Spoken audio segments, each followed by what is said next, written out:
Thursday, September 29th, 2022. On today's show, Hurricane Ian generates conversations about how climate change impacts storm severity.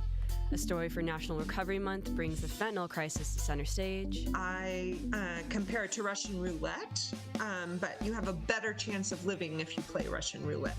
And USC students pick up a special method to help them throughout this midterm season.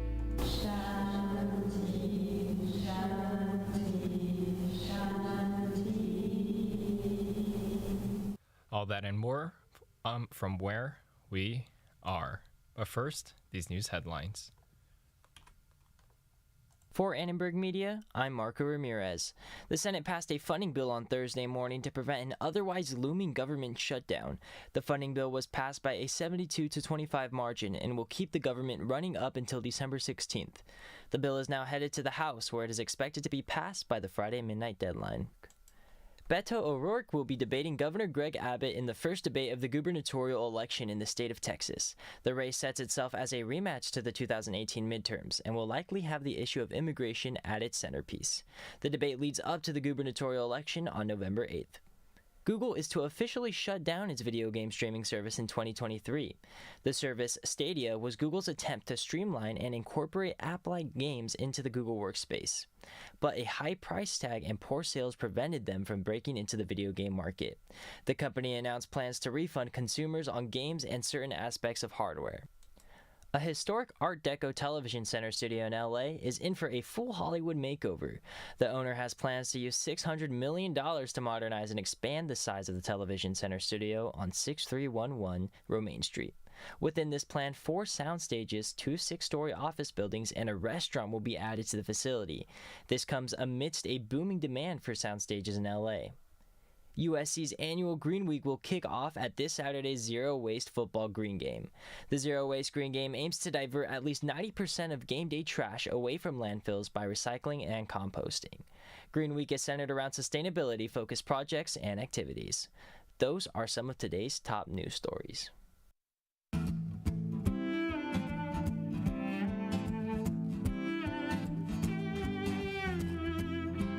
Reached peak hurricane season in Florida, and Ian is making its name known as one of the strongest storms in U.S. history. Climate change remains a leading contender for the magnitude of its destruction. Here's Cassidy Roan with the story.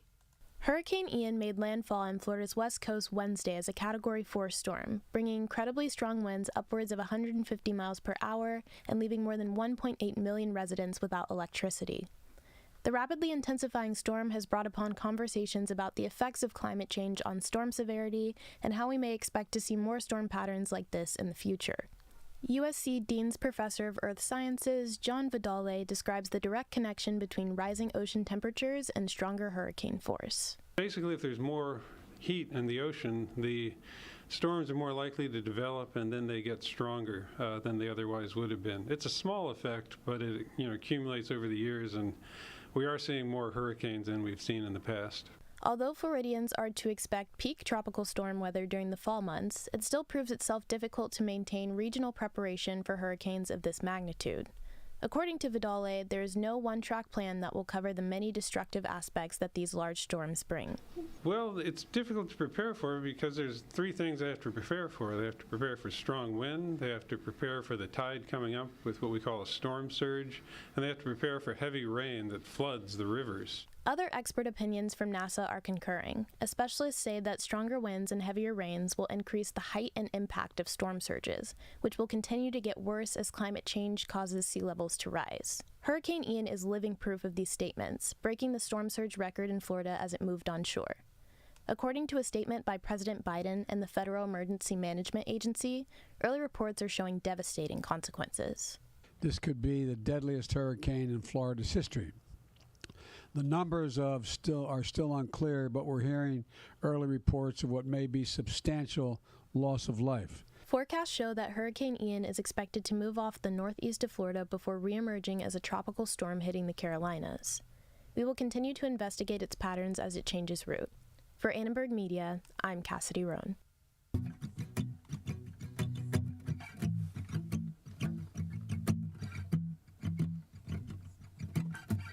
The power of the sun in the palm of our hands.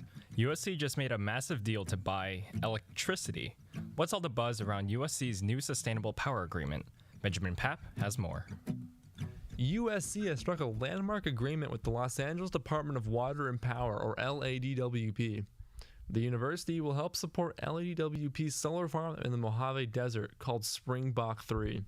Some electricity produced there will be sent to the University Park campus, and some will go to the Health and Sciences campus. Keck Hospital will not receive any.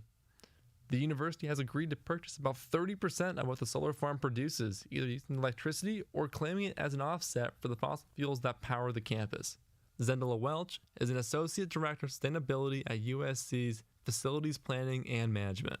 LADWP approached us with this opportunity to look at procuring basically the energy from, or electricity from the solar array out in the desert.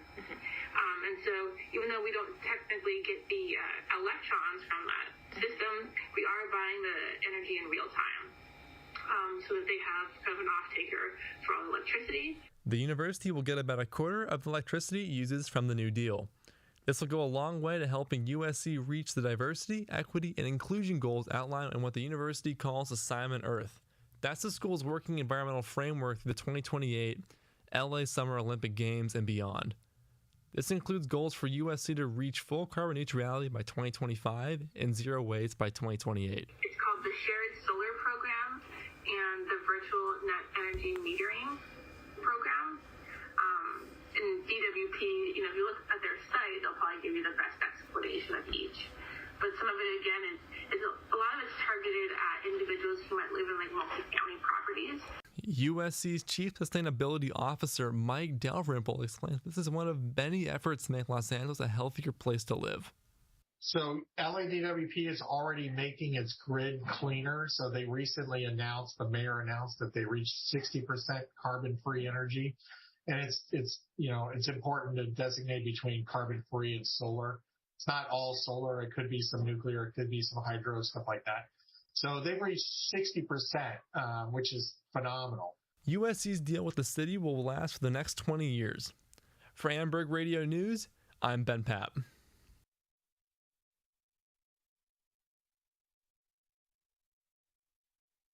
Month, as in recovery for drug abuse, is coming to a close. But of course, the problem does not go away. About 1 American dies of a drug overdose every 5 minutes, many from fentanyl, a powerful synthetic opioid similar to morphine but 50 to 100 times more potent.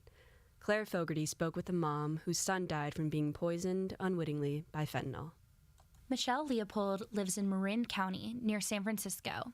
She was a PTA mom, she co-led an anti-gun violence group, and she raised 2 sons. The older one was named Trevor. And his drug of choice was cannabis, but he dabbled in pharmaceuticals. And sadly, on November 17th, 2019, he purchased a Blue 30, and it was not a Blue 30. It was fentanyl, and it most likely killed him in about 4 to 20 minutes in his sleep. It kills tens of thousands of Americans every year, and the numbers are getting worse. And when Trevor died, then I literally that day, that minute that we found out, we said, we can't be quiet about this. She says fentanyl is a killer like no other, and about 2 out of 5 pills tested from fentanyl contain a lethal dose. So every pill is a gamble. I compare it to Russian roulette, but you have a better chance of living if you play Russian roulette. And if you do take that gamble with pills and ingest one laced with fentanyl, one way to increase your chance of survival is to have someone there with Narcan. That's a nasal spray to treat overdoses and save lives. Since the tragic death of her son, Michelle Leopold has distributed over 100 boxes of Narcan in her community. She also leads seminars in how to use it. She's dedicated to a campaign called One Pill Can Kill, trying to do all that she can to prevent more deaths like Trevor's. through this activism, I've really focused on being Trevor's voice and using my lived experiences and Trevor's life to help tell a story and make change. But every day is hard, she says. Yesterday was National Sons Day. The reminders of what she's missing, what the drug took away from her, are even worse on what should be a happy holiday, when people are posting all over social media how much they love their kids. Yeah, I love my kids. Yeah, I do too. I just have one in heaven. For Annenberg Media, I'm Claire Fogarty. In moving out of National Recovery Day, it's going into midterm season now, and students are finding flexible ways to unwind. USC students participated in yoga today at the USC Fisher Museum of Art. Annenberg Media spoke with several participants and a certified yoga instructor about practicing this art form.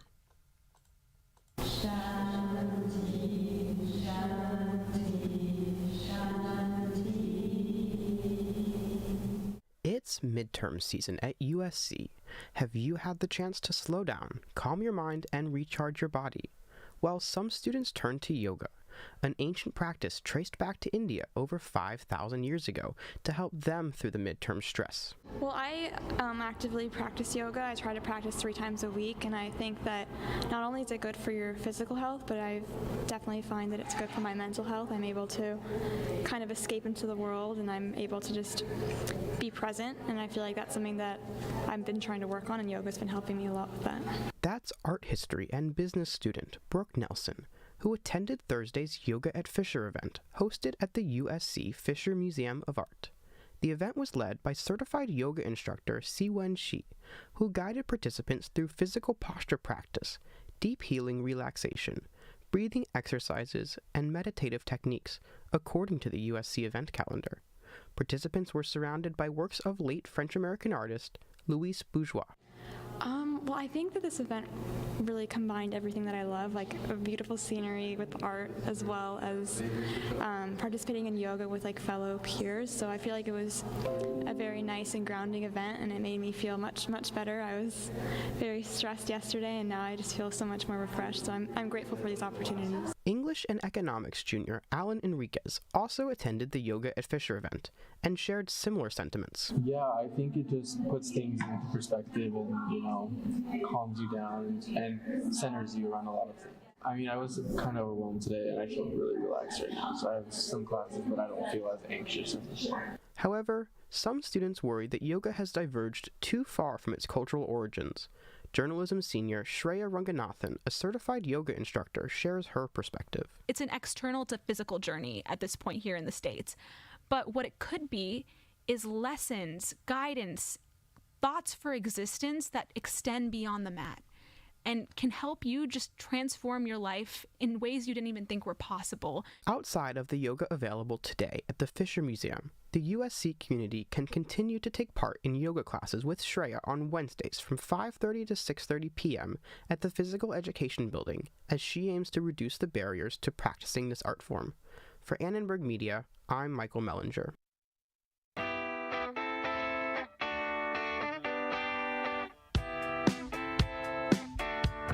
USC's American Language Institute helps students learn English in a variety of ways. One of them is through reading literature. We spoke with Officer Manager Shelley Snellman about the ALI book club they hold on campus. What it is, she said it's pretty simple. Yeah, so the ALI Book Club is what it sounds like, a book club in which students get together and discuss a text. The spin we have on it is, well, we are a service department for international students, non-native English speakers. So our book club is geared towards international students or non-native English speakers in an effort to help them practice the English language. So first they read the text, and we try to choose classic literature, stuff that perhaps native English speakers have read before, that are, maybe ingrained in our culture. You know what I mean? When we're talking, we have slang, we have idioms. They are like embedded into our everyday conversation. Non-native speakers that don't have the cultural context of Americans, they don't have that. So this is kind of a way in which they can consume some of those things like vocabulary, turns of phrase, speech patterns when reading dialogue, writing styles, and they're consuming this as they're reading. So that's one element. The next element is actually speaking out loud. So the best way to learn a language and to really get a hold of it is to practice every day. And the best way to do that is practice with other students, practice with native speakers. So this is just kind of a way that they can practice with a shared topic. So they get the reading comprehension and they also get the speaking practice. What would you say are some of the biggest challenges that they're approaching you with, like within their curriculum? Well, a lot of our students are at the graduate or PhD level, so they're not even coming in the GEs or, a lot of the courses that undergraduates have to take. Undergraduates are more immersed in USC life and in American culture because they have to take these general education courses. And they're in classes with native English speakers. They're more integrated. Graduate students and PhD, they usually come for their own particular field of study. Oftentimes, it's not very language focused. It's dealing with numbers. Engineering is a big one among our international population. So they're not getting as much reading as you would think. Maybe technical reading, like technical journals and things like that, but definitely not literature. Definitely not story-based type things. And I'm talking generally. Of course, there are some that are in humanities type programs, but I mean, in general, most of them are like in the sciences. As for the amount of reading, we really try to make the reading minimal. Actually, we focus on short stories, so that they can get a full story, beginning, middle, and end. In a short context. So we're not expecting anybody to read a novel. These are like 10-page texts that they can hopefully quickly read and then come prepared to talk about in the sessions. So if students wanted to find out more or if they really wanted to get involved, how would they go about finding your program? If students want to find out more about the American Language Institute, they can go to our website, ali.usc.edu. You can also find us on Instagram and Facebook. We have other programs too, not just book club. We have writing labs. We have conversation groups, one-on-one conversation partners. And that's it. But hopefully more in the future. All right, great. Thank you so much for joining us today. Thank you. Thanks for having me.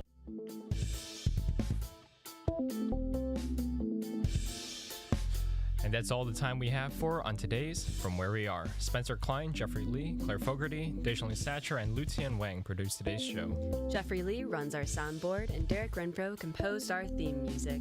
Follow us on YouTube at Annenberg Radio News and subscribe to From Where We Are on Apple Podcasts and Spotify. I'm Ethan Huang. And I'm Taylor Mills. From all of us at Annenberg Radio, wherever you are, we hope you'll join us again for From Where We Are. So see you at Fisher for yoga later?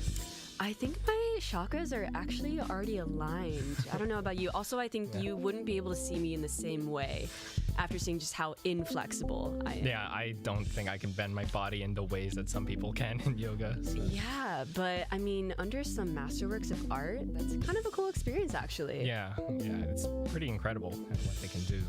But maybe potentially intimidating, but I'm glad that they actually offer something like that for midterm season. I hope you're doing well, and I hope our audience is doing well on all of their midterms. We will see you next time. Thank you.